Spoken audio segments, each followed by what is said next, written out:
Hello friends, मित्रों today we are going to discuss about the top dividend paying companies in India.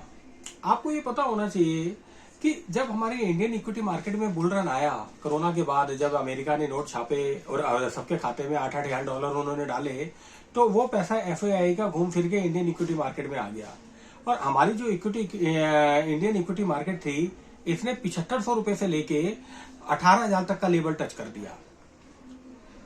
लेकिन अक्टूबर 2021 के बाद जो correction हमारी मंदी बियर मार्केट हमारी शुरू हुई, वो अभी तक हम बियर मार्केट में ही है। आप देखेंगे हर जगह अफवाह फैली हुई है, ग्लोबल मंदी आ गई, रिसेशन आ गया, जॉब कट्स हो रहे हैं।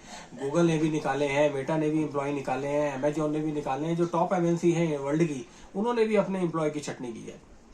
आज मैं आपको एक बात ये बताना चाहता हूँ, मंदी हो या बुल रन हो, ये जो टॉप डिविडेंड पेइंग कंपनीज है, अगर इसमें आप पैसा रखते हो तो ये आपको एफडी से ज्यादा ब्याज कमा के देगी।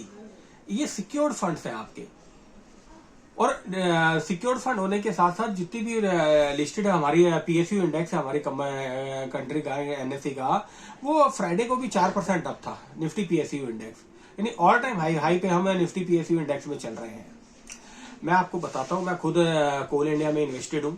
कोल इंडिया ने जो लास्ट ईयर डिविडेंड दिया है 2022 में, वो 23 रुपए दिया है। 2 बार इंटरिम डिविडेंड दिया है, 1 बार फाइनल डिविडेंड दिया है। फाइनल डिविडेंड इंटरिम डिविडेंड से ज्यादा होता है, क्योंकि security exchange board of India की गाइडलाइंस है कि जितनी भी लिस्टेड कंपनीज है, वो सारी लिस्टेड कंपनीज अपने रिजल्ट क्वार्टरली पब्लिश करेंगी और शेयर होल्डर को फाइनेंशियल दिखाएंगी। पहले तो इकोनॉमिक टाइम्स में छपता था डाटा, लेकिन अब तो वेबसाइट पे ही डाल देते हैं। वो बीएससी एनएससी की वेबसाइट पे भी रिजल्ट अपलोड कर देते हैं, और उसमें जो एनुअल जनरल मीटिंग में उनका होता है, अप्रूवल होती है फाइनेंशियल स्टेटमेंट, उसके बोर्ड ऑफ डायरेक्टर के भी सारे बोर्ड रिजोल्यूशन वगैरह भी अपलोड होते हैं। मुझे आज भी याद है, जब मैं अपना सीए फाइनल का ग्रुप 2 दे रहा था, तो उस टाइम पे एक डिविडेंड डिस्ट्रीब्यूशन टैक्स होता था।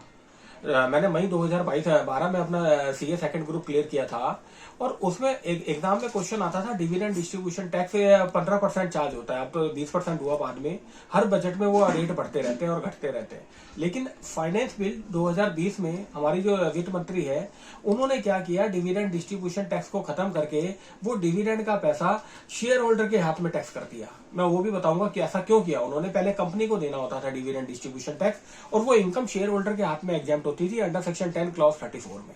लेकिन फाइनेंस बिल 2020 में, फाइनेंस एक्ट 2020 में उन्होंने अमेंडमेंट कर दी, और अमेंडमेंट का मैं रीजन बताऊंगा ऐसा क्यों किया उन्होंने। पहले हम बात करेंगे कि ये top dividend paying company India में है कौन कौन सी। तो देखो मित्रों, सबसे बढ़िया मुझे लगती है कोल इंडिया लिमिटेड। कोल इंडिया का आप देखो मार्केट प्राइस 230 के आसपास है, और पिछले साल इसने 23 रुपए का डिविडेंड दिया है। तो अगर 23 को डिवाइड कर दोगे 230 से, तो 10% की डिविडेंड यील्ड आ रही है। और 164 रुपए का जब इसका रेट होता था, 184 रुपए का रेट होता था, तब भी ये 20-22 रुपए डिविडेंड एनुअली देती थी। तो इसकी डिविडेंड यील्ड 12% के आसपास आती थी। उसके बाद आप अगला पिक कर सकते हैं भारत पेट्रोलियम कॉर्पोरेशन, बीपीसीएल। इसकी भी डिविडेंड यील्ड बहुत खास है, डिविडेंड का पैसा कमा हुआ बच्चा।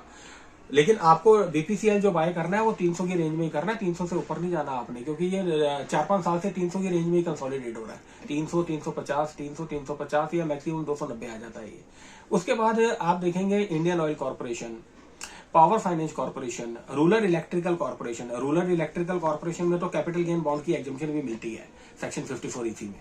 तो आप देखेंगे ये जो टॉप डिविडेंड पेइंग कंपनीज है, ये सारी आपको अच्छा डिविडेंड देती हैं, और इनकी डिविडेंड यील्ड बैंक एफडी की यील्ड से कहीं ज्यादा अच्छी है। 10% टीडीएस यहाँ भी कटेगा, 10% टीडीएस वहां भी कटता है। अब मैं आपको बताता हूँ कि फाइनेंस बिल 2020 में वित्त मंत्री ने डिविडेंड डिस्ट्रीब्यूशन टैक्स खत्म करके इंडिविजुअल शेयर होल्डर के हाथ में क्यों टैक्स किया। आपको पता है कि इंडिविजुअल की जो इनकम टैक्स होती है, वो 10 लाख से ऊपर की सारी इनकम फ्लैट 30% के रेट पे टैक्स होती है। मान लीजिए मेरे पास 25 लाख शेयर है कोल इंडिया के, और मुझे 5 करोड़ का डिविडेंड आ रहा है, तो कंपनी ने तो 20% टैक्स दे ही दिया। तो अब 5 करोड़ का डिविडेंड मेरे हाथ में जो आया कट के, वो मेरे हाथ में एग्जाम्प्ट हो जाएगा, मुझे टैक्स नहीं देना। तो मैं 30% के स्लैब में हूं, तो जितने भी हाई नेटवर्थ इंडिविजुअल थे, वो 10%, 12% का बेनिफिट ले रहे थे। 12% का बेनिफिट उनको मिल रहा था, कंपनी 20% देती थी, वो इंडिविजुअल 30% के स्लैब में थे। इसलिए वो गवर्नमेंट ने रिन्यू भी कर दिया और कहा शेयर होल्डर के हाथ में आएगा, और जो डिविडेंड डिस्ट्रीब्यूशन टैक्स खत्म करके शेयर होल्डर के हाथ में टैक्स कर दिया। और मैं आपको ये भी बता दूं, कंपनी लॉ में जो सीए फाइनल का ग्रुप 1 है, उसमें एक सब्जेक्ट है corporate law and allied law. Group 4 है, ग्रुप 1 में पेपर 4 है। उसमें एक बात होती है कि डिविडेंड के जो प्रोविजन है वो कंपनी लॉ के सेक्शन 123 से लेके सेक्शन 127 में है कि डिविडेंड दो तरीके का होता है, एक इंटरिम डिविडेंड होता है, एक फाइनल डिविडेंड होता है। इंटरिम डिविडेंड वो होता है जो कंपनी डिक्लेयर कर देती है, मतलब कंपनी को कहीं से अप्रूवल लेने की जरूरत नहीं है, उन्होंने क्वार्टरली रिजल्ट निकाले, क्वार्टरली रिजल्ट में कहा हम इतना इंटरिम डिविडेंड देंगे। और एक फाइनल डिविडेंड होता है जो कि ईयर एंड पे दिया जाता है, हमेशा फाइनल बुक्स फाइनल होने के बाद वो फाइनल डिविडेंड की अप्रूवल लेनी पड़ती है शेयर होल्डर से। तो इंटरिम डिविडेंड हो या फाइनल डिविडेंड हो, both are taxable in the hands of the share holder. और एक बात और बता दूं, जिस डेट पे कंपनी ने डिविडेंड डिक्लेयर किया है उसके 30 डेज के अंदर वो पैसा आपके अकाउंट में क्रेडिट होना चाहिए। अगर बाई चांस बैंक कंपनी के पास आपका बैंक अकाउंट नहीं है तो वो अनपेड डिविडेंड अकाउंट में क्रेडिट हो जाएगा। तो इन कंपनियों में आप इन्वेस्टेड रहिए, लॉन्ग रन बियर मार्केट हो बुल मार्केट हो, ये आपको अच्छा डिविडेंड देगी। और पीएसयू तो वैसे ही मुझे अच्छी लगती हैं क्योंकि रिस्क फ्री पैसा है इसमें। एक रातों रात खबर आ गई और अदानी ग्रुप की तरह शेयर क्रैश कर गए, ऐसा नहीं होता पीएसयू में। Thank you.